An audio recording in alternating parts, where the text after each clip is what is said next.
Jika masih itu penyakit yang tersimpan, jangan harap mendapat surga 8. Semua hancur amal soleh kebajikan, ibarat debu atas kayu angin terbang.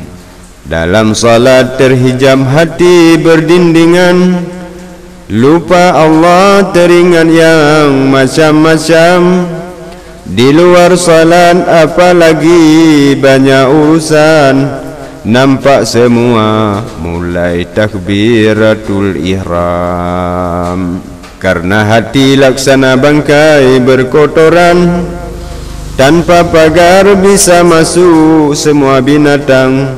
Umpama lalat diusir sebentar terbang, setelah itu melaju kembali datang.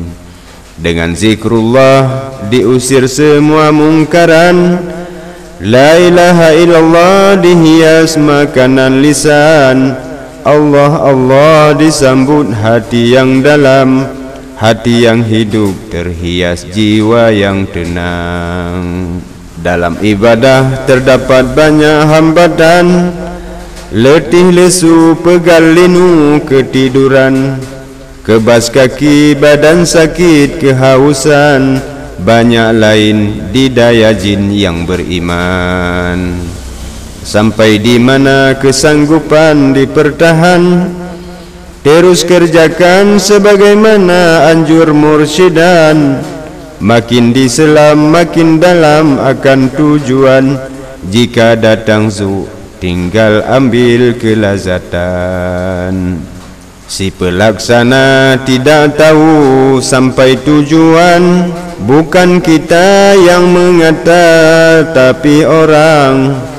Dalam tahakali bersih diri luar dalam, arah maksud diri ini kesucian. Maka dihilang yang 15 jangan disimpan, sucikan diri lahir batin sambil berjalan. Dausa batin 7 latif gedung besar, sifat 15 itu tempat bersemanyam. Yang 15 tidak jelas tu dipandang, setelah nyata dosa lahir dinamakan. Dosa lahir sebab jahil pengetahuan, tak punya ilmu tanpa lampu penerangan. Asal punca pada hati kejahatan, perintah hati dosa lahir baru terang.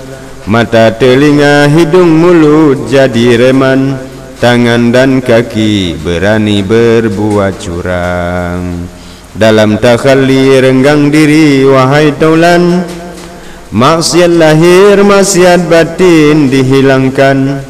Walau dirayu oleh nafsu jangan goyang, dalam baiat janji kita dengan Tuhan.